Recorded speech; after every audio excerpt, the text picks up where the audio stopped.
நீங்கள் பார்த்துக் கொண்டிருப்பது உங்கள் விஜய்.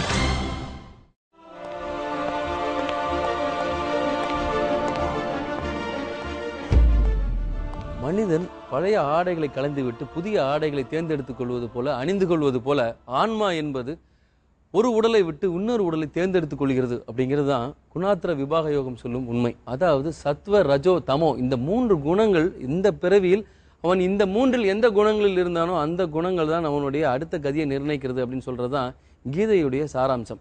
இதுல ரொம்ப முக்கியமான விஷயம் பார்த்தோம் அப்படின்னா, சத்வ அப்படிங்கிறது சாந்தமான ஒரு மனநிலை, சாந்தமாக இருப்பவர். ரஜோ அப்படிங்கிறது ஒரு வீரத்தின் அடையாளமாக, அது மூர்க்க குணத்தோடு இருப்பது தான் ரஜோ குணம் அப்படிங்கிறது. தமோ அப்படிங்கிறது சோம்பல் நிலை. இந்த சோம்பல் நிலையில் இந்த 3 நிலைகளையும், இந்த 3 குணாதிசயங்களையும் கொண்டவர்கள் அடுத்த பிறவிலையும் இதே மாதிரியான அமைப்போடவே பிறப்பார்கள் அப்படின்னு சொல்றது தான் குணாத்திர விபாக யோகம், கீதை சொல்லும் உண்மை. கற்பனையை விட யதார்த்தம் அதிக ஆச்சரியம் தரும். அமெரிக்க அரசியலில் அங்கம் வகித்த வெயின் பீட்டர்சன் வாழ்க்கை இதற்கான உதாரணம். சிறு வயதில் பிரான்சிஸ்கோ போஸ்கரி என்ற பெயர் பீட்டர்சனின் காதில் அடிக்கடி ஒலித்தது. இதுதான் உன் பெயர் என்று யாரோ காதில் சொல்வதை உணர்ந்தார். அன்று முதல் தனது பெயர் பிரான்சிஸ்கோ என்று நம்பத் தொடங்கினார். இதற்கு பிறகு பல ஆண்டுகள் கழித்து வெனிஸ் நகரத்திற்கு சென்றார் பீட்டர்சன். அப்போது முதல் அவரது நம்பிக்கை உண்மையாக தொடங்கியது. திடீரென்று வெனிஸ் நகரத்தை ஓவியங்களாக வரைய ஆரம்பித்தார். எந்தவித பழக்கமும் இல்லாமல் ஓவியம் வரையும் திறமை எப்படி வந்தது? இந்த கேள்வி முன்ஜென்மத்தை தேடும் ஆசையை பீட்டர்சனுக்குள் விதைத்தது. முன்ஜென்மத்தில் பிரான்சிஸ்கோ போஸ்கரி என்ற ஓவியராக வாழ்ந்தது தெரிய வந்தது. முன்ஜென்மத்தில் இருந்த திறமையின் வெளிப்பாடு அதற்கு பிறகும் தொடர்ந்ததை புரிந்து கொண்டார் வெயின் பீட்டர்சன். இவரது அனுபவமே இன்றைய நம் முன்ஜென்ம பயணத்திற்கும் ஆதாரமாக அமைகிறது. இந்த கெஸ்ட் கிட்ட போன ஜென்மத்திற்கும் இந்த ஜென்மத்துக்குமான தொடர்புகள் என்ன, இந்த ஜென்மத்தில் அவர் என்னவாக இருக்கிறார் அப்படிங்கிறத பத்தி டீட்டெயிலாக இந்த முன்ஜென்மம் நிகழ்ச்சியில் நம்ம பார்க்கலாம். லெட்ஸ் வெல்கம் ஃபாதர் மாதாமலை திருமேனி.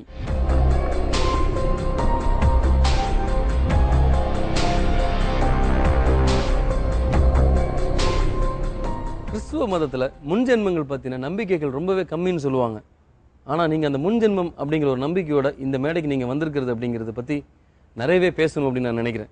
முன்ஜென்மம் பற்றின நம்பிக்கைகள் குறைவுன்னு தற்போதைய கிறிஸ்தவர்கள் தான் சொல்கிறார்களே தவிர, ஜீசஸ் பிறப்பார் என்று முன்கூட்டியே எதிர்பார்த்திருந்தார்கள். முன்ஜென்மத்தில் ஒரு நபர் அடுத்த ஜென்மத்தில் பிறப்பார். ஜீசஸ் இறந்த பிறகு கூட அவர் சொல்லியிருக்கிறார், நான் மீண்டும் வருவேன். அவருடைய கழிந்த ஜென்மம் முடிந்து விட்டது, மீண்டும் நாம் ஒரு ஜீசஸாக கிழக்கில் தோன்றுவேன் என்று சொல்லியிருக்கிறார். அவருடைய வாழ்க்கை ஒரு ஜென்மம், நான் மீண்டும் வருவேன் அடுத்த ஜென்மம். அவ்வாறு இருக்கும்போது நாம் ஏன் சிந்திக்கக்கூடாது, நம்முடைய முன்னால் ஒரு ஜென்மம் இருந்திருக்கிறது என்று. நீங்கள் நாடி ஜோதிடம் பார்த்திருக்கீங்களா? நாடி ஜோதிடம் மட்டும் இல்லை, ஜோதிடத்தில் மிகவும் நம்பிக்கைக்குரியவன். காரணம், ஒரு முறை நாடி ஜோதிடம் பார்க்கும்போது என்னுடைய முன்ஜென்மம், நான் ஒரு ஹிந்து சாமியாராக இருந்திருக்கிறேன். அதுக்கு பிறகு தான் எனக்கு ஆச்சரியம், நானும் காவி அங்கி தான் போட்டிருக்கிறேன், தாடி வளர்த்திருக்கிறேன், நான் சுத்த சைவமாக இருக்கிறேன், எனக்கு கூட இன்னைக்கு பூநூல் உண்டு, உள்ளால பூநூல் போட்டிருக்கிறேன். இப்போ ஃபாதராக நீங்க அதாமா, அது பாரம்பரியம். நம்முடைய தென்னிந்தியாவில் உள்ள முன்னோர்களுக்கெல்லாம் பூநூல் இருந்தது. ஆமா, அது தேவையுடையவர்கள் போடுகிறார்கள், இல்லாதவர்கள் இல்லை. அது வந்து தமிழர்களுக்கான பாரம்பரியமா நீங்க சொல்ற பூணல் அப்படிங்கிறது? முன்னால் தென்னிந்தியாவில் நம்முடைய பூர்வீகர்கள் பூநூல் அணிந்திருந்தார்கள். சூழ்நிலை காரணமாக, தொழில் காரணமாக அதை தவறாக விட்டுவிட்டார்கள். புதியதாக வந்த ஆரியர்கள் அதை பின்தொடர்ந்தார்கள். சிவனுடைய கழுத்தில், சிவன் ஆறு புதிய ஆரியர் கிடையாது, சவுத் இந்திய பாரம்பரியம். லெமூரியாவிலிருந்து உருவானது தான் இந்த பாரம்பரியங்கள். லெமூரியா கண்டத்திலிருந்து உலகத்தில் தோன்றின எல்லா ஆரிய வம்சானால் கூட இங்கே இருந்து அங்கு சென்று ஆரியர்களாகி திரும்ப இங்கே வந்தார்கள். யூதர்களானா கூட இங்கே இருந்து லெமூரியாவிலிருந்து உருவாகி அங்கு யூதேயா தேசங்கள் சேர்ந்து பல ஆயிரம் வருடங்களாக வாழ்ந்து திரும்ப இங்கே வந்தார்கள். அப்போது அடிப்படை நம்முடைய தென்னிந்திய இந்த லெமூரியா இல்லை, அடிப்படை நம்மளுடைய பாரம்பரியம். நீங்க சொல்வது போல் இந்து நாடு, இந்த விஷயங்கள் இதெல்லாம் சரிதான். இந்து உள்ள நாடு கிடையாது, இந்து தேசம் ஒன்று இருந்தது. இந்து தேசம் அது ஒரு மதத்துடைய பெயர் கிடையாது. ஓகே, ஜீசஸும் மற்ற பிரவாஜகர்கள் எல்லாம் வருவதற்கு முன்னால் எல்லாரும் இதே மெத்தடில் தான் கடவுளை வழிபட்டு கொண்டிருந்தார்கள். சூரியனை வழிபட்டார்கள், சந்திரனை வழிபட்டார்கள், கிரகங்களை வழிபட்டார்கள். அவரவர்கள் தோற்ற அடிப்படையில் ஒவ்வொரு கடவுள்களை சிலையாக வழிபட்டார்கள், சிலை இல்லாமல் வழிபட்டார்கள். யெகோவா என்று சொன்னார்கள், ஈஸ்வரன் என்று சொன்னார்கள், அல்லாஹுன்னு சொன்னார். எல்லாம் அந்த குரு பயிற்சி, சனி பயிற்சிக்கு இதெல்லாம் நீங்க வந்து சர்ச்சில் வச்சு பூஜைகள் செய்யறது, சிறப்பு வழிபாடுகள் நடத்துறதாக கேள்விப்பட்டேன். இன்னைக்கே நான் பண்ணிட்டு இருக்கிறேன். லாஸ்ட் குரு பயிற்சி கூட என்னுடைய குருநாதன்களை போய் பார்த்து மஞ்சள் நிற ஆடைகள் எல்லாம் கொடுத்து நான் வழித்துட்டு வரேன். ஆமா, அதற்கு ஒரு உதாரணம் சொல்லுகிறேன். ரோமன் கத்தோலிக்க தேவாலயங்களில் ஒவ்வொரு கிழமைகளுக்கும் ஒவ்வொரு இது நிறத்தில் பட்ட துணிகள் கொண்டு அலங்கரிப்பார்கள். அது காரணம் என்னவென்றால், ரோமா சாம்ராஜ்யத்தில் ரோமா மக்களுடைய கல்ச்சர் என்னன்னு கேட்டால், அவர்கள் இந்தியர்களை விட கூடுதல் நவகிரகங்களை வழிபட்டு கொண்டிருந்தார்கள். சண்டே, மண்டே, டியூஸ்டே, வெனஸ்டே, ஞாயிறு, திங்கள், செவ்வாய், புதன், இதெல்லாம் கிரகங்களுடைய நாட்கள், 7 கிரகங்கள். உங்களுடைய கோட்பாடுகளில் நீங்க சொல்ற மாதிரி உங்களுடைய முக்கியமான ஒரு விஷயமாக சொல்றது, இயேசுவும் கிருஷ்ணரும் ஒன்று அப்படின்னு ஒரு விஷயம் ஒன்று சொல்லிட்டு இருக்கீங்க. ஆமா, நான் கிருஷ்ணர் அது உண்மை. பல இது சாமி தோப்பில் இவர் முத்துக்குட்டி சாமிகள் அவர் சொல்லியிருக்கிறாரு, அவரே சொல்லியிருக்கிறாரு. இதில் அகில திரட்டில அகில திரட்டு சொல்லியிருக்காரு. இன்னைக்கு நம்முடைய ஃபோர் ஃபாதர்ஸ் பலர் அந்த ஏரியாவில் இருக்கிறவங்க அந்த அந்த அந்த சாமி தோப்பு வழிபாடில் உள்ள சொல்லுறார்கள். கிருஷ்ணனுடைய மறு அவதாரம் தான் ஜீசஸ்ன்னு. ரத்தம் சிந்தி ஒரு அவதாரம் எடுக்க வேண்டும் கிருஷ்ணருக்கு. கிருஷ்ணருடைய புராணம் எனக்கு சரியா தெரியாது. ஏதோ அவர் யுத்தத்தில் எல்லாம் இது பண்ணி பலரையும் கொண்டனால அதுக்கு பரிகாரமாக அவர் ரத்தம் சிந்தி தன்னுடைய வம்சத்தை பாதுகாக்கணும்னு அதுக்கு ஜீசஸாக பிறந்தாருன்னு இருக்கு. அது மட்டும் இல்லை, ஜோதிடத்துக்கு முக்கியம். ஜீசஸ் பிறந்த 3 வானசாஸ்திரிகள் எங்கேருந்து போனாங்க? கிழக்கில் இருந்து போனாங்க. கிழக்கியது இந்தியா தேசம். ஜீசஸ் 12 வயது முதல் 30 வயது வரை தென்னிந்தியாவுக்கு தான் வந்திருக்கிறார். திருவள்ளுவர்கிட்ட பேசியிருக்கிறார், நம்முடைய சித்தர்கள்ட்ட பேசியிருக்கிறாருன்னு பலரும் இன்று நம்முடைய முன்னோர்கள் சொல்லிட்டு இருக்காங்க. எழுதி வைக்கிறார்களோ வைக்கவில்லையோ, நான் அதை நம்பவில்லை. எழுதினது எல்லாம் உண்மை இல்லை, பல உண்மைகள் எழுதப்படவும் இருக்கிறது. கரெக்ட். அதே சமயம் ஜீசஸ் வந்து உண்மையிலே ஒரு சித்தராக வாழ்ந்திருக்கிறார். அவர் ஒரு சித்தரிட்டு தான் பேப்டிசம். ஜான் ஸ்நாபக யோகன்னான் அருளப்பர் சென்ட் ஜோன், அவர் இடுப்புல ஒரு துணியும் கட்டி காட்டுல தான் வெட்டுக்கிளியும் காட்டு தேனும் சாப்பிட்டு தான் வாழ்ந்திருந்தார். அவர்கிட்ட போய் தான் பேப்டிசம் பண்றார். ஆச்சரியமாக இருக்கு. அதாவது இந்த மேடையை அலங்கரித்திருப்பது ஒரு பாதிரியார். அவர் நாடி ஜோதிடத்தை நம்புகிறார், ஜாதகத்தை நம்பியிருக்கிறார், பூணல் அணிந்திருக்கிறார். இவரிடமிருந்து இன்னும் ஏராளமான விஷயங்கள் இருக்கு. ஒவ்வொன்றாக பார்க்கலாம் இடைவேளைக்கு பிறகு.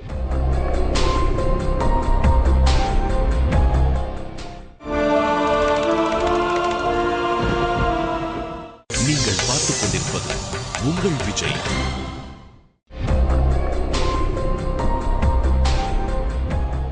முன்ஜென்மம் நிகழ்ச்சிக்கு மீண்டும் உங்களை வரவேற்கிறேன். அதாவது இன்னைக்கு நான் சந்திக்கிறது ரொம்பவே வித்தியாசமான ஒரு சந்திப்பாக இருக்கு. ஒரு பாதிரியார் ஒரு இந்து மத நம்பிக்கைகளோட என் முன்னாடி இங்கே இருக்கிறார் அப்படிங்கிறத நினைச்சு பார்க்கும்போது ரொம்ப ஆச்சரியமாக இருக்கு. இதற்காக ஆரம்ப கட்டத்தில் நீங்க சந்திச்ச பிரச்சனைகளும் கஷ்டங்களும் ஏதாவது இருந்ததா? கஷ்டங்களும் ஆரம்ப காலங்களில் ஒரு 30-35 வருடம் வரை பல இன்னல்களை நான் சந்தித்திருக்கிறேன்.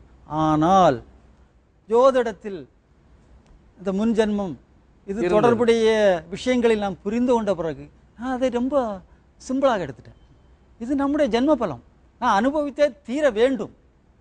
பல இன்னல்கள் ஓரை டைம் நான் நம்பக்கூடிய ஆள். ஓரை சூரியன், சுக்கிரன், புதன், சந்திரன், சனி, வியாழன், செவ்வாய், திரும்பவும் சூரியன் வரும். அதில் மிகவும் கொடூரமானது, கிரகங்களை குறை கூறுவதற்கு நான் தகுதி அற்றவன். காரணம், கிரகங்களை குறை சொன்னால் அதனுடைய எஃபெக்ட் நமக்கு உண்டாகும்னு சொல்லுவாங்க. ஆக இருந்தாலும் இதை பார்ப்பவர்களுக்கு விளக்கத்திற்காக ஏராளமான இன்னல்கள் செவ்வாய் ஓரையில் நமக்கு நடக்கும். செவ்வாய் ஓரை இருந்தால் கடல் நீரும் வற்றி போகும் அப்படின்னு ஒரு பழமொழி உண்டு சொல்வார்கள். நான் பல இடங்கள் பயணம் செய்யும் போது, யாத்திரை செய்யும் போது, அங்கே எங்கள் நிகழ்ச்சிகளை பார்க்கும்போது, பத்திரங்களில் பல செய்திகளை படிக்கும்போது நடந்திருக்கக்கூடிய மிகவும் ஆபத்தான நிகழ்ச்சிகள், உலக நிகழ்ச்சிகளாகலாம் ஆக்சிடென்ட்களாகலாம் பார்த்தால் 100க்கு 95 செவ்வாய் ஓரையில் நடந்திருப்பார். ஒரு மிடில் நடுத்தரமான நிகழ்ச்சிகள் பார்த்தா சனி ஓரையில், மற்ற சுப ஓரைகளில் நடந்திருக்கக்கூடிய நிகழ்ச்சிகள் பார்த்தா அதில் பலரும் காப்பாற்றப்பட்டிருப்பார்கள். ஒரு பொதுவாக ஒரு ஆக்சிடென்ட் நடக்கிறது வைத்தால், செவ்வாய் ஓரையில் ஒரு ஆக்சிடென்ட் நடக்கிறதா இருந்தால் அவன் செத்துருப்பான். ஆமாம், ரொம்ப கொடூரம். இது பல இன்சிடென்ட்கள். நான் சொல்றதை விட்டுறீங்க, நீங்க பல ஒரு 10 வருடம் உள்ள செய்தித்தாள்களை எடுத்து புரட்டி பாருங்கள். அவருடைய ஜாதகத்தெல்லாம் புரட்டி பார்க்கணும் நம்ம. இல்லை இல்லை வேணாம், செய்தித்தாள்களில் ஆக்சிடென்ட் இந்த இடத்தில் இத்தனை மணிக்கு நடக்கிறது, அதில் நீங்களே டேலி பண்ணலாம். அதில் பெரும்பான்மையான ஆக்சிடென்ட்கள் செவ்வாய் உரையில் நடந்திருக்கும், இல்லைன்னா சனி உரையில் நடந்திருக்கும். இன்னைக்கு இயற்கை சீற்றங்கள், இப்போ தானே புயல் வந்தது, சுனாமி வந்தது, இதெல்லாம் இந்த கிரகத்தின் அடிப்படையில் வருவதுதானா? உண்மைதான், கிரகங்களுடைய அமைப்பும் அந்த சுழற்சிகள்னால வரக்கூடியதான். ஆனால் வேற ஒரு உண்மை உண்டு. கலியுகம், இப்போ நடக்கக்கூடியது கலியுகம். இந்த யுகத்தில் வாழ்ந்து கொண்டிருக்கக்கூடிய மனிதர்கள் பல அநீதிகள் செய்கிறார்கள். குறிப்பாக மிகவும் பொறுக்க முடியாத அநீதிகள், கொலைகள். இந்த உலகில் தோன்றிய மனிதனுடைய ஒரு உயிரை பறிப்பதற்கு வேற ஒரு நபருக்கு உரிமை கிடையாது. பல பல இடங்களில் கூட்ட கொலைகள் நடக்கிறது, சதிகள். அந்த வாழக்கூடிய உயிர்களை கொலை பண்ணுறது அந்த ஆத்மாக்கள் சென்று பகவானிடம் வேண்டும், எங்களை வாழ விடவில்லை. ஆத்மாவுடைய சக்தி பயங்கரமான சக்தி. நம்ம இங்கே இருந்து தும்மினால் அந்த பக்கம் அமெரிக்காவில் இருந்தவங்களுக்கு தெரியும் என்னை மற்றவர்கள் நினைக்கிறார்கள், அவ்வளவு பவர்ஃபுல், சயின்ஸை விட ஃபாஸ்ட். அதனால முற்பிறவியில் ஏதோ மனித நேயத்திற்கு, ஆன்மாவிற்கு, கடவுளுக்கு பொறுக்காம சில நிகழ்ச்சிகள் நடக்கிறது. ஆச்சரியமா இருக்கு ஃபாதர், நீங்கள் இப்படி பேசுவீங்க அப்படின்னு எதிர்பார்க்கவே இல்லை. நான் உங்கள் கூட வேறு யார் யார் வந்திருக்காங்க? என்னுடைய நண்பர்கள். உங்கள் நண்பர்கள் வந்திருக்கிறாங்க. மரியாதைக்குரிய டாக்டர் கிருஷ்ணபிரசாத், அடுத்ததாக மரியாதைக்குரிய மிஸ்டர் ஜெயக்குமார்.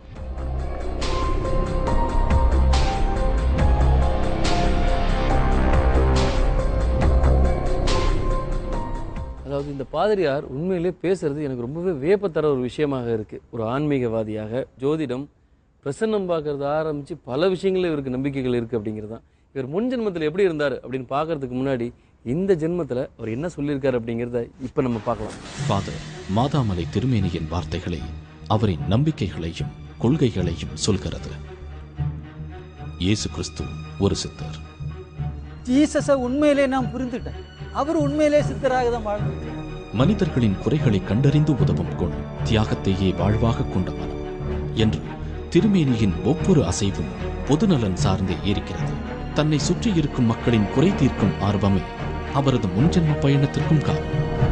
சில கணங்களில் அமைதியின் ஆழத்திற்கு செல்ல ஆரம்பிக்கிறது திருமேனியின் மனம். பேர் என்ன? மாதாமலை திருமேனி. சரி, என்ன பண்ணிட்டு இருக்கீங்க? சோஷியல் ரிசர்ச், சோஷியல் ஒர்க்கில். ஸோ உங்களுக்கு இந்த முன்ஜென்மங்கள் இதெல்லாம் ரொம்ப நம்பிக்கை அதிகம். இப்போ உங்கள் வயசு என்னப்பா? 50. ஸோ இப்போ நீங்கள் பண்ணுற ஜாப் உங்களுக்கு திருப்தியாக இருக்கா?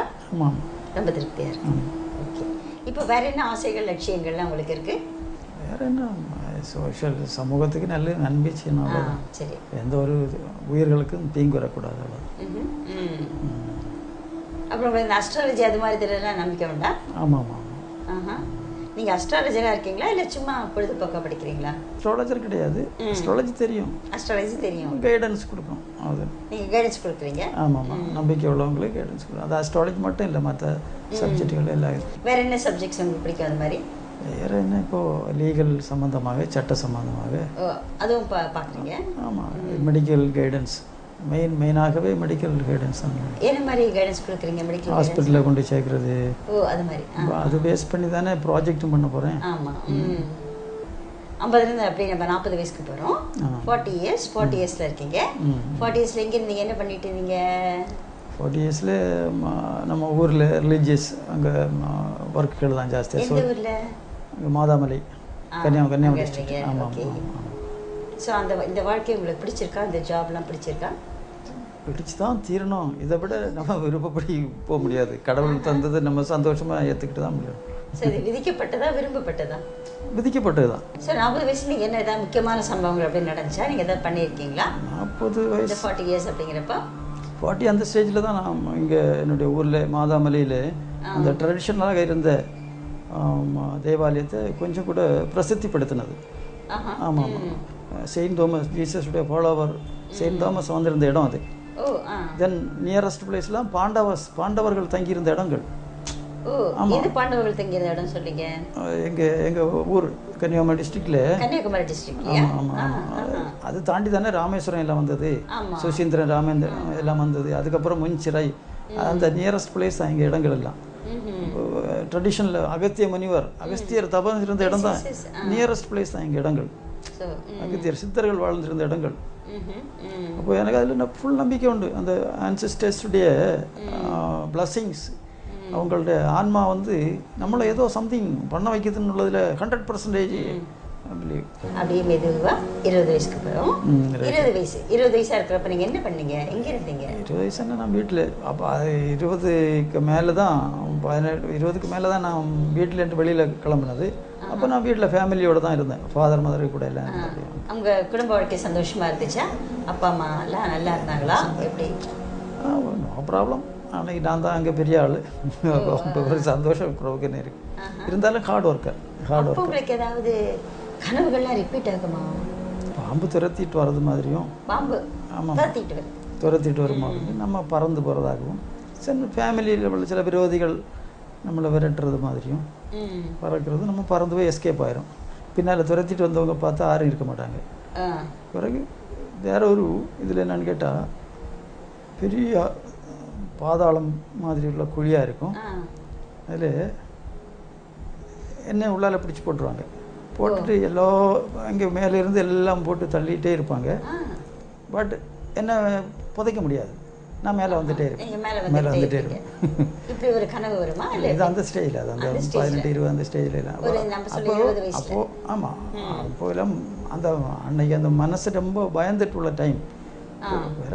ப்ரேயர் எல்லாம் வந்து நம்ம நோ ப்ராப்ளம். 20 வயசுலேருந்து அப்படியே கொஞ்சம் கொஞ்சமாக ட்ராவல் பண்ணி 10 வயசுக்கு. ஆனால் அதில் ஒரு விசேஷம் என்னன்னு கேட்டால், பிறக்கும் போதே மகன் வேண்டான்னு சொல்லிட்டாங்க. அது டெலிவரி டைமில் கொஞ்சம் ப்ராப்ளம் இருந்திருக்கும். மதர் ஆர் குழந்தை இல்லைன்னா தாய், 2ல் 1 தான் கிடைக்கும்னு சொன்னாங்க. பை லக் ஏதோ கடவுளுடைய ஒரு விருப்பப்படி 2 பேரும் தப்பி பிழைச்சிட்டோம். தென் இமீடியட்லி என்ன மதர் 2 பிரித்து வேறு, அது டாக்டருடைய ஃபேமிலியிலே என்ன வளர்த்துனாங்க கொஞ்ச நாள். தென் அதுக்கப்புறம் நம்முடைய மாமி வளர்த்துனாங்க, அப்பாவுக்கு அக்கா. அவங்க தான் பிரெஸ்ட் ஃபீடிங்லாம் தந்து என்ன வளர்த்து எடுத்தாங்க. தென் அதுக்கப்புறம் பாட்டியே அப்படி வளர்த்திட்டு இருந்தாங்க. அப்போது தென் ஒரு 10-11 வயசுக்கு பிறகு தான் அம்மா என்ன அம்மானு கூப்பிட தொடங்கினது. ரொம்ப கூர்ந்து கவனிச்சான ஒரு விஷயம், ரொம்ப நேரமாக கையோட முத்திரை மாதிரியே வச்சுருந்தீங்களே, சின் முத்திரை. ஆமாம் ஆமாம். இது என்ன மனசை கண்ட்ரோல் பண்ணுறதா? இல்லை உங்கள் மனசை விட்டு எதுவும் பேசிடக்கூடாது அப்படின்னு உங்களை கண்ட்ரோல் பண்ணிக்கிறதுக்கா? இல்லை, பொதுவே நான் ஆன்மீகமாக இருக்கும்போது என்ன அறியாமலே அது வந்துடும்.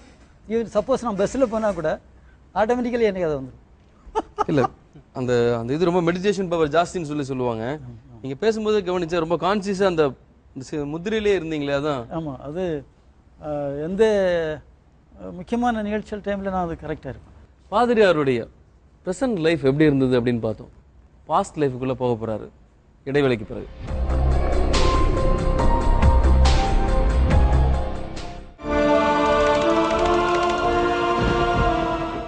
நீங்கள் பார்த்துக் கொண்டிருப்பது உங்கள் விஜய்.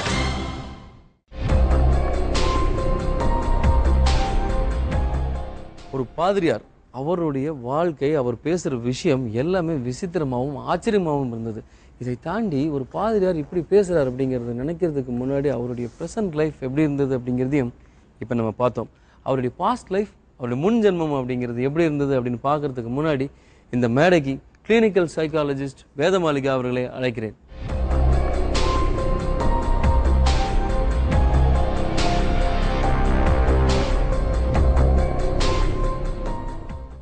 அவர் ஹிப்னாட்டிஸ் பண்ணுறதுல உங்களுக்கு ஏதாவது தடைகள் இருந்ததா? சார் எனக்கு ரொம்ப நல்லா இருந்தது. ஏன்னா நீங்கள் சின்முதிரை வைக்கிறப்ப கான்சன்ட்ரேஷன் வில் இம்ப்ரூவ். ஸோ நானும் அதை கவனித்தேன். அதில் அவளை அப்படியே கண்டினியூ பண்ணட்டும் சொல்லிட்டு தான் நான் ஒன்றுமே சொல்லலை, அப்படியே கண்டினியூ ஆகட்டும் அப்படின்னு சொல்லிட்டு. ஸோ முதிரா தெரப்பினே ஒன்று இருக்குது சார். சில முதிரைகள் வைக்கும்போது சில மனநோய்கள், உடல் நோய்கள் கூட குணமாக்கின்றன. ஸோ அதையும் நாங்கள் வந்து அஸ் எ கிளினிக்கல் சைக்காலஜிஸ்டாக இருந்தால் மீதியெல்லாம் பார்க்கக்கூடாதுன்னு அர்த்தம் கிடையாது இல்லையா? ஸோ அது மாதிரி பல கேசஸில் அந்த முத்ரா தெரப்பி கொடுத்து அவங்களுக்கு கான்சன்ட்ரேஷன் லெவலில் கொண்டு போயிருக்கோம். ஸோ எனக்கு ரொம்ப சந்தோஷமாக இருந்தது. ஃபாதர் வந்து ஒரு சின் முதிரை, இந்த முதிரையெல்லாம் வச்சு பண்ணுறப்ப ரொம்ப நிறைவாக இருந்ததுன்னு சொல்லலாம் சார். ஒரு பாதிரியாராக இந்த மாதிரியான விஷயங்களில் ஈடுபாடோட ஒரு பூனல் போட்டிருக்காரு, ஒரு ஜாதகம் பார்க்குறாரு, ஒரு பிரசன்னம் பார்க்குறதுல நம்பிக்கை இருக்கிறார், முதிரைகளை நம்பிக்கை இருக்கிற ஒரு பாதிரியாராக நீங்கள் அவரை எப்படி பார்க்குறீங்க? சரி, இதெல்லாம் நான் நினைக்கிறேன் அவருக்கு இது இந்த ஜென்மத்து நாலேஜாக இருக்குன்னு தோணலை எனக்கு. ஏன்னா இவ்வளோ நாலேஜ் ஒரு டிஃப்ரெண்ட் ஃபீல்ட்ஸில் இவ்வளோ நாலேஜை ஒருத்தர் ஒரு பர்த்தில் அடைய முடியாது. பல ஜென்மங்களில் இவர் வந்து அந்த கலைகளை கற்றிருக்க வேண்டும். ஸோ அந்த நாலேஜ் தான் இன்னும் தொடர்ந்து வருகிறது. இல்லைன்னா அவ்வளோ கிளியராக வந்து சொல்ல முடியாது. ஸோ நிச்சயமாக இருக்கும் அந்த ப்ரீ பர்த் போன ஜென்மங்களில் நிச்சயமாக இந்த வாய்ப்புகள் அவருக்கு கிடைச்சிருக்கும், அந்த நாலேஜும் கிடைச்சிருக்கோங்கிறத உறுதியாக நம்பலாம். அதை நம்ம பாசிட்டிவ் திரைவை பார்த்தா ப்ரூவ் பண்ணிட முடியும். அதுதான். துரத்தினாலும் பிடிக்க முடியாத உயரத்தில் இருப்பது, காலை சுற்றும் பாம்புகள் என்று தன் கனவுகள் பயத்தின் குறியீடு என்கிறார் மாதாமலை திரும்பி. சாதாரண மனிதராக பிறந்து சித்தம் தெளிந்து யோகத்தை நோக்கி செல்கிறது திருமேனியின் வாழ்க்கை பயணம். இதற்கு காரணம் என்ன? தனித்து தெரியும் மனிதராக, தான் உணர்ந்தவற்றை போதிப்பவராக, மற்றவருக்கு உதவும் சேவகராக திருமேனியின் வாழ்க்கை அமைந்தது ஏன்? இவரது சொல்லும் செயலும் தைரியத்துடன் இருக்க முன்ஜென்மம் காரணமா? இந்த ஜென்மத்தில் நீங்க கிறிஸ்டின் ஃபாதர், போன ஜென்மத்தில் என்னவா இருந்தீங்க? ஃபாதரா இருந்தீங்களா இல்லை என்னவா இருந்தீங்க? ஒரு அரண்மனை, அதில் யுத்தம் நடக்கிறது, யுத்தம் நடக்குது, நடந்து அப்படியே அழிந்து போகிறதாகவே. ஓ, அந்த அரண்மனையை அழிஞ்சு போகிற மாதிரி இருக்கா? ஆமாம், அங்கே பிரச்சனை இல்லை. நல்லா சொல்கிறீங்களே. அப்படி எப்படி இருக்கு அந்த ஸ்ட்ரக்சர் பார்த்தா? நம்ம தமிழ்நாட்டு இது மாதிரி இருக்கா? வேறு எப்படி இருக்கு ஸ்ட்ரக்சர்? என்ன வெஸ்டர்னு தான். ஓ, வெஸ்டர்னாக தெரியுது, வெஸ்டர்ன் அரண்மனை மாதிரி தெரியுது. வெஸ்டர்னா நம்ம என்ன சொல்லலாம், யூகே யூஎஸ் அப்படி சொல்லலாமா? இல்லை இல்லை, அது இந்த பைபிளில் வரக்கூடிய யூத இதுகள் தான். யூத வம்சம். ஆமாம், அந்த மெத்தடில் உள்ள இதுகள் தான். அதான் நீங்கள் பார்க்குறீங்க. அப்போ நீங்கள் என்னவா இருக்கீங்க? அது நான் தான் அதுக்கு ஹெட்டாக இருக்கிறது மாதிரி இருக்கு. ஓ, அந்த அரண்மனை அந்த நாட்டுக்கு வந்து நீங்கள் ஹெட்னு சொல்கிறீங்க. ஆமாம் ஆமாம். அப்போ ஒரு அரசர் மாதிரி இல்லையா? ஆமாம். எல்லாரும் உங்களை என்னன்னு கூப்பிடுறாங்க? எல்லாம் இப்போ நமஸ்காரம் பண்ணுறாங்க எல்லாரும். நமஸ்காரம். பிரச்சனை எல்லாம் முடிஞ்சு போயாச்சு. ஓ, முதல்ல பிரச்சனை இருந்தது. யார் பிரச்சனை பண்ணது? இல்லை, வெளியில் உள்ளவங்க என்ட்ராகும்போ இங்கே உள்ளவங்க ஃபைட் நடந்து, ஃபைட்டு கிளியர். ஒரு ஃபைட் நடந்துச்சுங்க. ஆமாம் ஆமாம். அந்த ஃபைட் நடந்து முடிஞ்சு போச்சு. யார் ஜெயிக்கிறாங்க இதில்? உங்கள் சைடா அவங்க சைடா? நம்ம சைடு ஜெயிச்சதுனால தானே அமைதியாயிடுச்சு. ஸோ அது வந்து யூத வம்சம், யூத நாட்டு அரண்மனை மாதிரி தெரியுது உங்களுக்கு. உங்கள் தோற்றம் அப்போ எப்படி இருக்கு? அன்னைக்கு ராஜகம்பீர தோற்றங்கள். ராஜகம்பீர தோற்றம். சரி. உங்கள் அரசியெல்லாம் என்ன பண்ணாங்க? உங்கள் மனைவியெல்லாம்? அரசி கிடையாது. அரசி கிடையாது. கல்யாணம் பண்ணிக்கலையா? அதை பற்றி ஒன்றுமே இல்லை. பழைய அந்த யூதர்களுடைய இது பார்த்தாச்சுன்னா அரசாட்சியும் ஆன்மீகமும் சேர்ந்த ஆட்களாக இருப்பாங்க அன்னைக்கு. ஓ, அப்படியா? அரசாட்சியும் ஆன்மீகமும் சேர்ந்த ஆட்கள். அந்த மாதிரி அவங்களே வழி நடத்திட்டு இருந்தாங்க சரியான முறையில். ஃபுல் இப்போ உள்ள கிங்டம் வேற, அன்னைக்கு உள்ளது வேற. அப்போ நீங்கள் யாரை வணங்குனீங்க? யாரை வர்ஷிப் பண்ணீங்க? அது அன்னைக்கு உருவம் கிடையாது, மேலே லைட், மேலே இந்த பிரகாசம், அந்த இதுதான் வழிபட்டுருக்கு. ஜஸ்ட் ஒரு லைட், அதை தான் நீங்கள் வணங்குறீங்க. ஆமாம் ஆமாம் ஆமாம் ஆமாம். வேற இந்த அது காரணம் ஆன்மீக குருவாகவே இருக்கும்போது அன்னைக்கு கடவுளுமாக டைரக்டாக பேசியிருக்கிறாங்க இல்லையா, அந்த அந்த லெவலில் தான் வழிபட்டுருக்குறாங்க. நீங்கள் வழிகாட்டியாக இருந்தேன்னு சொல்லிங்க. அப்போ நீங்கள் கிறிஸ்டியன் ஃபாதர் மாதிரி இருந்தீங்களா? இல்லை, அன்னைக்கு கிறிஸ்டியானிட்டி இல்லையே. அன்னைக்கு கிறிஸ்டியானிட்டி இல்லையா அன்னைக்கு? என்ன என்ன இதாக இருந்தது அன்னைக்கு? இதுதான் நம்ம வானசாஸ்திரங்கள், வானசாஸ்திரம், ஜோதிஷங்கள், அது அந்த அந்த அடிப்படையில் தான். இல்லை, அப்போ கிறிஸ்டியன் முஸ்லீம் அப்படிலாம் பாகுபாடுகள் இல்லையா? அது இப்போ தானே வந்தது. ஓ, அப்போ நீங்கள் சொல்றது எந்த காலகட்டம்? அதுக்கு முன்னால் ஏதோ ஒரு இதில் இருந்திருக்கு. பல இதுக்கு முன்னாடி, யுகங்களுக்கு முன்னாடி சொல்லலாமா? ஆமாம் ஆமாம் ஆமாம். ஓ, அந்த யுகங்களில் வந்து இந்த கிறிஸ்டியன் முஸ்லீம் அதெல்லாம் எதுவும் கிடையாது, ஹிந்துஸ் கிடையாது, எதுவும் கிடையாது. அப்போ உங்கள் தோற்றம் அதெல்லாம் எப்படி இருந்தது? அன்னைக்கு கொஞ்சம் நல்ல ஹெல்த்தியான ஆளாக தான் இருந்திருக்கிறேன். சரி, இப்போ உள்ளது மாதிரி இல்லை, ஹெல்த்தியான ஆளாக. நீங்கள் எத்தனை வருஷம் அங்கே வாழ்ந்துருக்கீங்க பாருங்க? எத்தனை வருஷம் அப்படி ஒரு லைஃப்பை நீங்கள் லீட் பண்ணியிருக்கீங்க? 50, 55, 60க்குள்ளால தான். அது ஒரு, அதாவது நல்ல மரணம் அப்படி சொல்லலாமா? ஒரு ஆக்சிடென்ட் அப்படிலாம் இல்லாமல் ஒரு நல்ல மரணம், அமைதியான ஒரு மரணம் அப்படி சொல்லலாம். இந்த விஷயத்தை பார்க்கும்போது எனக்கு ஒன்று தான் ஞாபகத்துக்கு வருது மேடம். அதாவது ஒரு பையன் ஒரு வெட்டுக்கிளியை பிடிச்சி குத்திக்கிட்டு இருந்தானா. அப்போ அந்த பகுதியில் பண்ண ஒருத்தர் சொன்னாராம், இந்த வெட்டுக்கிளி இப்படி பண்ணாத, இப்படி பண்ணின அப்படின்னா அடுத்த ஜென்மத்தில் அந்த வெட்டுக்கிளி உன்னை மாதிரி பிறந்து நீ வெட்டுக்கிளியாக பிறந்து அதே மாதிரி உன்னை வந்து குத்தும் அப்படின்னு சொல்லி சொன்னாராம். அதுக்கு அந்த பையன் சொன்னானா, போன ஜென்மத்தில் என்னைய வந்து வெட்டுக்கிளி இப்படி பண்ணதுனால தான் நான் இந்த ஜென்மத்தில் இப்படி பண்ணுறேன் அப்படிங்கிறான். அதாவது இந்த ரீஇன்கார்னேஷன் அப்படிங்கிறது, இந்த தொடர்புகள் அப்படிங்கிறது, இதை பார்க்கும்போது ரொம்ப பாதிரியாரோட ரொம்ப கோயின்சிடென்ட் பண்ணுற மாதிரியான ஒரு விஷயமாக இருக்கு. உங்கள் மனசில் இப்போ இருக்க ப்ரெஷர் அப்படிங்கிறது நீங்கள் என்ன நினைக்கிறீங்க? உங்களுக்கு இருக்கிற கஷ்டங்கள் அப்படிங்கிறது இதற்கான தொடர்ச்சி தான் இந்த முன்ஜென்ம வினை அப்படின்னு நீங்கள் நினைக்கிறீங்களா? ஆமாம், கட்டாயம் நினைக்கிறேன். அந்த காலத்துலேயும் பல சமூகத்துடைய நன்மைக்காக தான் ஏதோ செயல்பட்டிருக்கிறேன். இப்போதும் அந்த எண்ணம் என்ன அறியாமலே அந்த சூழ்நிலையை உருவாகுது. சில வேளைகளை நான் துவண்டு போகிறது உண்டு. பல முயற்சிகள் நன்மை செய்ய வேண்டும் என்று பல முயற்சிகள் செய்யும்போது கூட சில இடர்பாடுகள், சில காலதாமதங்கள் ஆகும்போது, எதற்காக இவ்வளவு நெருக்கடிகள் நினைக்கும் போது அந்த செகண்டு தான் அந்த நினைப்பு. அடுத்த 5 நிமிடம் தாண்டும்போது திரும்பவும் அந்த எண்ணங்கள். ஆமாம், நான் ஏதோ உயிரோடு இருக்கும்போது நன்மை செய்து தான் தீர வேண்டும். நமக்கு தற்போது இந்த உலகில் வாழக்கூடிய சூழ்நிலையில் நமக்கு இருக்கக்கூடிய அதிகாரத்திற்கு ஏற்ற முறையில் தான் ஏதாவது பண்ண முடியும் என்ற அளவு நம்ம செய்கிறது. அப்போ இதற்கு இந்த உந்தல்களுக்கு காரணம் அதிகாரமும் இல்லை, அதை நடைமுறைப்படுத்துவதற்கான பொருளாதாரமும் இல்லை. அப்போ இருந்தால் கூட இந்த உந்தல்கள் வர வேண்டும் என்றால் மரியாதைக்குரிய டாக்டர் சொன்னது போல ஒரு ஜென்மம் இல்லை, எத்தனையோ 2-3 ஜென்மங்களில் உள்ள அந்த தொடர்ச்சிகள் தான் நம்மை பின்தொடர்ந்து வருகிறது. இன்னும் பாதிரியாருடைய பாஸ்ட் லைஃப் பற்றி இன்னும் ஏராளமான விஷயங்கள் இருக்கு. இடைவேளைக்கு பிறகு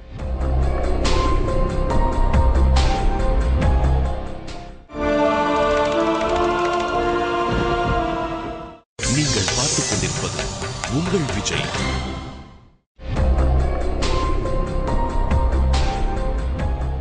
மீண்டும் முன்ஜென்மம் நிகழ்ச்சிக்கு உங்களை வரவேற்கிறேன். அதாவது பாதிரியாருடைய பாஸ்ட் லைஃப் அப்படிங்கிறது ஒரு காலகட்டம் தான் பார்த்துருக்கோம். இன்னும் ஏராளமான விஷயங்கள் இருக்கு, அதை மறுபடியும் பார்க்கலாம். நிர்வாகத் திறமையும் தகுந்தவர்களுக்கு உதவி செய்யும் அறிவும் திருமேனியிடம் இயற்கையாகவே இருந்தது எப்படி? ஆட்சியாளர்கள் மக்களை அணுகுவது எப்படி? இவரது முன்ஜென்மமே அதற்கு பதில் சொல்கிறது. பற்றியில்லாத இவரது மனதில் தொண்டு செய்யும் குணம் இருக்கிறது. இதற்கு விடை சொல்லுமா முன்ஜென்மம்? அது பக்கா சன்னியாசி. அது பக்கா சன்னியாசி. சரி, சொல்லுங்க. ஆமாம், அது மலையில் பக்கா சன்னியாசினா ரிலிஜன்லாம் இருக்கா? ஆமாம், காவி எல்லாம் கொடுத்து காவி உடுத்தி ஹிந்து சாமியார் தலையில குடும்பி எல்லாம் வச்சு அந்த மாதிரி. ஓ, ஹிந்து சாமியார் தலையில குடும்பி எல்லாம் வச்சுட்டு இருந்தீங்க. சரி, என்ன நடக்குது அப்ப பாருங்க. பெரியதில்லை, சில ஆட்கள் அப்படி வர்றாங்க, அப்படி பிளஸ்ஸிங் கொடுத்து அப்படி விட்டுறியது, அவ்வளோதான். நீங்க பிளஸ் பண்றீங்க உங்களை. அப்போ உங்களுக்கு எந்த குடும்ப வாழ்க்கை அமையல? இல்லை இல்லை, அதுக்கு முந்தைய பிறவியில அமையல, இந்த பிறவியில குடும்ப வாழ்க்கை அப்படி இருக்கு. தெரியல, அப்படி அமைஞ்சிருக்கா தெரியல. சரி, நீங்க யாரை கும்பிடுறீங்க? யாரை வர்ஷிப் பண்றீங்க? அப்போ சிவன். சிவன். ஸோ சிவனை தான் நீங்கள் வர்ஷிப் பண்ணுறீங்க அப்போ அந்த டைமில். அப்போ அது என்ன நாடு மாதிரிலாம் இருக்குது நீங்கள் இருந்தது? அது மலை நாடு தான். மலை நாடு. நம்ம தென்னிந்தியாவா இல்லை வட இந்தியாவா? தென்னிந்தியா தான். ஸோ சன்னியாசியாக இருந்தேன் சொல்கிறீங்க. எத்தனை வயசு இருக்கும்? அது ஒரு 35-40 வயசு இருக்குமே. 35-40 வயசு இருக்கும். என்ன பணிகள்லாம் நீங்கள் பண்ணுறீங்க? பூஜை மட்டும் பண்ணுறீங்களா இல்லை வேறு என்ன பண்ணுறீங்க? அப்போ பூஜை மட்டும்தான் அந்த இது. ஆமாம். மலை சார்ந்த கோவிலில் எப்படிப்பட்ட மக்கள் அங்கே வராங்க? அது அந்த மலையில் வாழக்கூடிய மக்கள், மலைவாழ் மக்கள் கீழே இருந்தால் யாராவது வராங்களா இல்லை எப்படி? ஆமாம், அன்னைக்குன்னு சொன்னால் மலைகளில் தான் வாழ்ந்துருந்தாங்க மக்கள். ஓ, மக்கள் அந்த காலத்தில் மலையில் தான் வாழ்ந்தாங்கன்னு சொல்கிறீங்க? ஆமாம் ஆமாம் ஆமாம். கீழே இது எத்தனை வருஷங்களுக்கு முன்னால் இருக்கும் நீங்கள் நினைக்கிறீங்க? இது ஒரு 1000 வருஷங்களுக்கு முன்னால். 1000 வருஷத்துக்கு முன்னாடி போயிட்டீங்களா? சரி, ஓகே. அப்போ அது அரசர்கள் ஆண்ட காலமா 1000 வருஷங்களுக்கு முன்னாடி? அப்படின்னா அரசர்கள் ஏன்னா இப்போ உள்ள அரசர் மாதிரி இல்லை, அன்னைக்கு உள்ளது 1000 வருஷங்களா சேர சோழ பாண்டியர்கள் அப்படி சொல்றீங்களா? எப்படி சொல்றீங்க? ஆமாம், அதே மாதிரி உள்ளது. சிற்றரசர்கள் இருந்தார்கள் இல்லையா? சிற்றரசர்கள் என்ன தொழிலாம் பண்ணுவாங்க அங்கே இருக்கிற மக்கள்? விவசாயம். நெல் விவசாயம் இல்லை, அது கொஞ்சம் இடங்களில் தான் இருக்கும். அது மாதிரி அப் அண்ட் டவுன்ஸ். ரைட். நீங்கள் எங்கே எத்தனை காலம் உயிரோடு இருக்கீங்க? என்ன பண்ணுறீங்க சொல்லுங்க பாப்பா. தாடி நரைச்சிருக்கப்போ. ஓ, தாடி நரைச்ச மாதிரி இருக்கு. சரி. சமாதியான போல இருக்கு. ஓ, சமாதி ஆயிட்ட மாதிரி தெரியுது. இருந்து அந்த இடத்துல மரம் நட்டு மரம் வளர்ந்த மாதிரி இருக்கு. ஒரு சமாதியான மாதிரியும் நீங்க அங்க மரம் நட்டு வளர்ந்த மாதிரியும் தெரியுது. சமாதினா எப்படி கொஞ்சம் சொல்லுங்க அதை பத்தி. இல்லைன்னா ஜீவசமாதி மாதிரியா இல்லை ஆமாம் ஜீவசமாதியாக தான் இருக்கணும்னு நினைக்கிறேன். ஜீவசமாதி மாதிரி தான் இருக்கணும். போய் அதை உட்கார்ந்த மாதிரியும் அதுக்கு பிறகு அந்த இடத்துல பெரிய மரம் வளர்ந்து நிற்குது. ஓ, நீங்க சமாதியான இடத்துல பெரிய மரம் வளர்ந்துருக்கு. என்ன ஃபீல் பண்றீங்க இதை பார்த்த உடனே? நான் ஆல்ரெடி இந்த சன்னியாசி வாழ்க்கையை பற்றி நான் நாடி ஜோதிடம் பார்த்து ஒரு 10 இயர்ஸ்க்கு முன்னாலே புரிஞ்சுக்கிட்டேன். என்னுடைய முன்பிறவியில் ஒரு ஜென்மம் சன்னியாசி வாழ்க்கைன்னு இங்கே எது இப்போ இந்த விஷனில் டாக்டருக்கு முன்னால் 3 நாளைக்கு முன்னால் இந்த இதில் எது பார்த்தனோ அதே நிகழ்ச்சி தான் நாடி ஜோதிடத்தில் எனக்கு முன்னால் இன்ஃபர்மேஷன் கிடச்சிருக்கு. சன்னியாசியாக இருந்திருக்கீங்க, ஒரு வீரனாக இருந்திருக்கீங்க, ஒரு அரண்மனையில் வாழ்ந்திருக்கீங்க, இப்படி ஒரு இந்துயிசம் சார்ந்த ஒரு வாழ்க்கை தானே வாழ்ந்திருக்கீங்க இல்லையா? அதோடைய தொடர்ச்சியாகத்தான் இந்த ஜென்மத்தில் நீங்கள் வந்து இந்த பூனல் போடுறது, இந்த அஸ்ட்ராலஜி நம்புறது, ஒரு கிறிஸ்துவராக பிறப்படுத்தாலும் இந்த மாதிரி விஷயங்களை நீங்கள் நம்பிட்டு இருக்கீங்களா? அது காரணம் ஜீசஸை உண்மையிலே நான் புரிந்துட்டேன். அவர் உண்மையிலே சித்தராக தான் வாழ்ந்திருக்கிறார். அந்த ரீஇன்கார்னேஷனுடைய தொடர்ச்சி தான் இன்னைக்கு நீங்கள் வந்ததை இவ்வளோ பிலீவ் பண்ணுற விஷயமா அப்படின்னு நான் கேட்குறேன். 100% உண்மைதான். உண்மைதான். ஆமாம். காரணம் நாம் வந்து ஒரு வரம்புக்கு உள்ளாலே நிற்கவில்லையே. என்னை மீறி ஒரு சக்தி பின்னால் இருந்து கொண்டு செயல்பட வைக்கிறதில்ல, அது சரி என்றும் சொல்ல வைக்கிறது.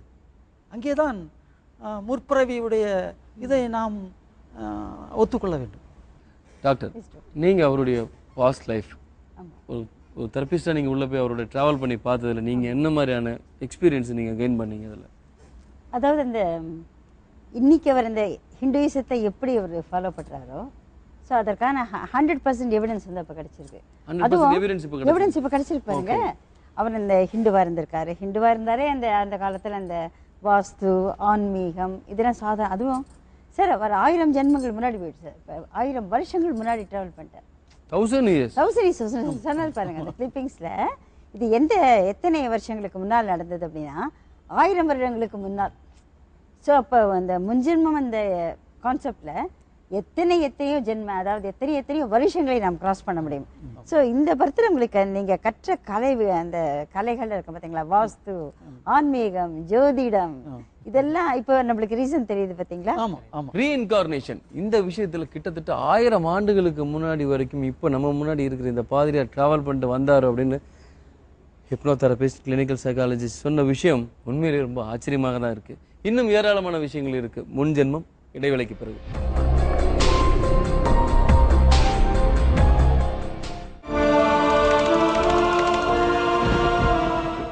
நீங்கள் பார்த்துக் கொண்டிருப்பது உங்கள் விஜய்.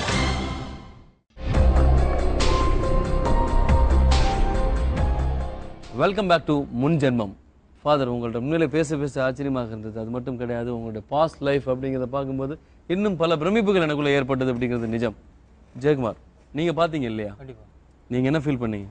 இது நான் பெரிய ஆச்சரியமான விஷயம் தான். எதுக்கு அவர் சொல்கிறேன்னா, ஒரு 8 மாதம் முன்னாடி பத்மநாப சாமி கோயிலுக்கு ஒரு ஆர்டிகல் போட்டிருந்தார். பத்மநாப சாமி கோவிலை பற்றி. இந்த பத்தியில் நீங்கள் எல்லாம் பார்த்துருப்பீங்க. நீங்கள் இந்த புதையல் ரகசியத்தை பற்றி ஒரு வெளியிட்டார் விஷயங்களை வந்து. ஃபாதர், இது என்ன விஷயம் வந்து கொஞ்சம் கிளியராக சொல்லுங்களேன். 6-7 மாதத்துக்கு முன்னாலே பத்மநாப சுவாமி திருவனந்தபுரம் பத்மநாப சுவாமி டெம்பிளை ஓப்பன் பண்ண போகிறதாகவும், ஆமாம், அந்த பாதாள அறைகள் பத்திரிகைகளில் படித்தேன்.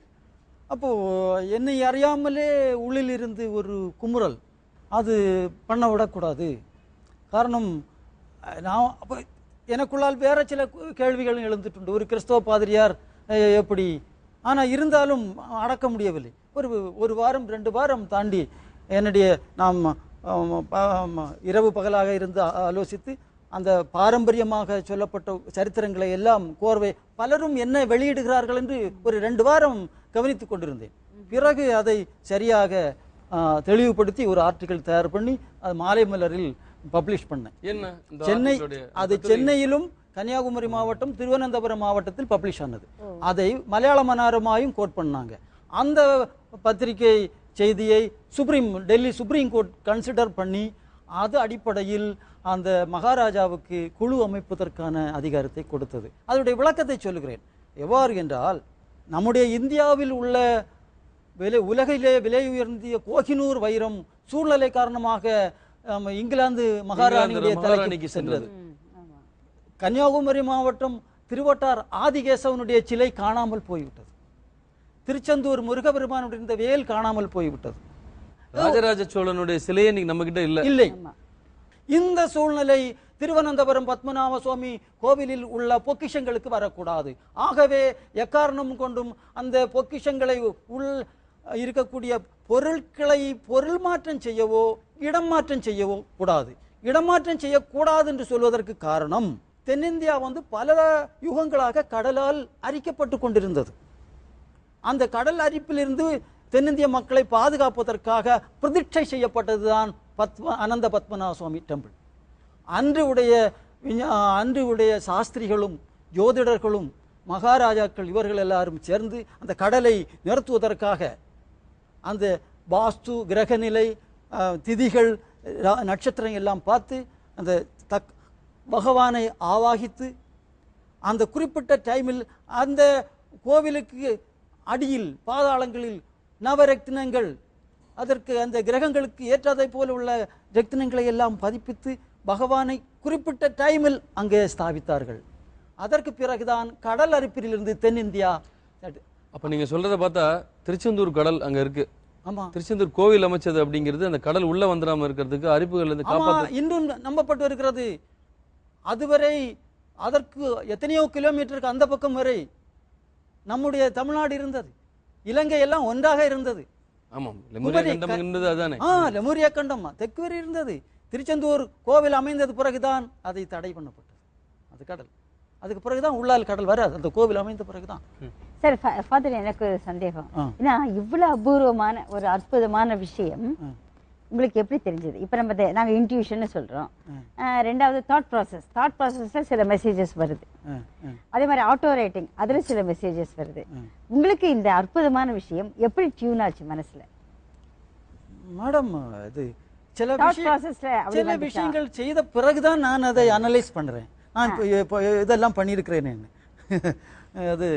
அதுதான் நம்ம முற்பிறவியில் உள்ள. Father, really very happy. நீங்க ஒரு டிஃபரெண்டான ஒரு பர்சனாக இங்க உட்கார்ந்து எல்லாம் ஷேர் பண்ணிக்கிட்டீங்க எங்களோட, அப்படிங்கிறது ரொம்ப மகிழ்ச்சியான ஒரு விஷயமாக இருக்கு.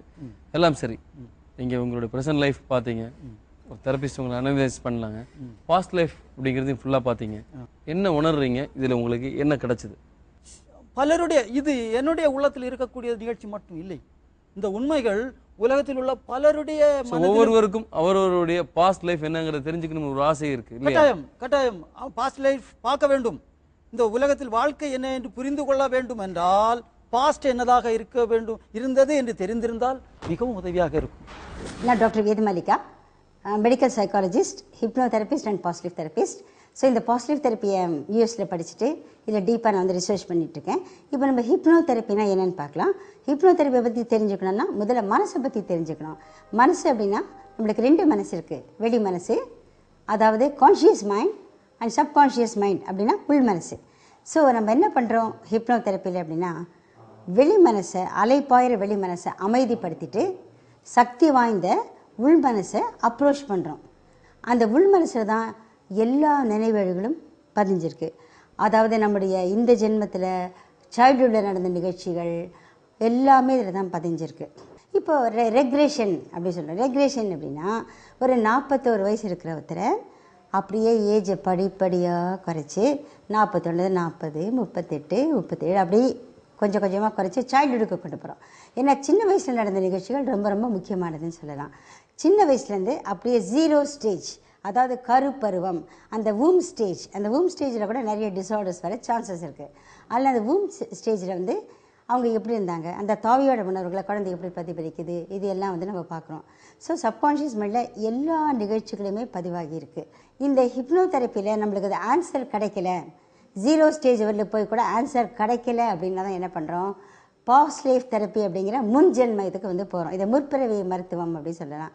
சரி, முற்பிறவி மருத்துவம் அப்படின்னா அது என்ன அப்படின்னா, நம்மளுக்கு இந்த ஜென்மத்தில் நாம் ஃபேஸ் பண்ணுற பல பிரச்சனைகளுக்கு, அது மன ரீதியாக இருக்கலாம், உடல் ரீதியாக இருக்கலாம், வாழ்க்கை ரீதியாக இருக்கலாம், கர்மா சம்மந்தப்பட்டதாக இருக்கலாம். ஸோ இப்படிப்பட்டதுக்கெல்லாம் காரணம் அந்த பாஸ்ட் லைஃப்பில், அதாவது நம்ம கடந்த பிறவைகளில் ஒளிந்திருக்கும். ரீஇன்கார்னேஷன், முன்ஜென்மம் அப்படிங்கிற விஷயங்கள் எல்லாம் ஒரு பெரிய ஓஷன் மாதிரி, அதை பற்றி டிஸ்கஸ் பண்ணிட்டு நிறைய விஷயங்கள் பேசிக்கிட்டே போய்கிட்டே இருக்கலாம். ஆனால் இன்னைக்கு இங்கே வந்திருக்கிற ஃபாதர் அப்படிங்கிறது ரொம்பவே டிஃப்ரெண்ட்டான ஒரு பர்சனாலிட்டி. அதாவது நான் இப்படி ஒரு ஆளை வாழ்க்கையில் இது வரைக்கும் இப்போ தான் சந்திச்சதில்லை, இப்போ தான் முதல்ல சந்திக்கிறேன். இவருக்குள்ளே இருந்த விஷயங்கள் உண்மையிலே இந்த முன்ஜென்மம் நிகழ்ச்சிக்கு பெருமை சேர்க்கிற ஒரு விஷயமாக நான் நினைக்கிறேன். மீண்டும் அடுத்த வாரம் மற்றும் ஒரு வித்தியாசமான நபருடன் உங்களை சந்திக்கிறேன். அதுவரை உங்களிடம் விடைபெறுவது உங்கள் ராஜநாராயணன்.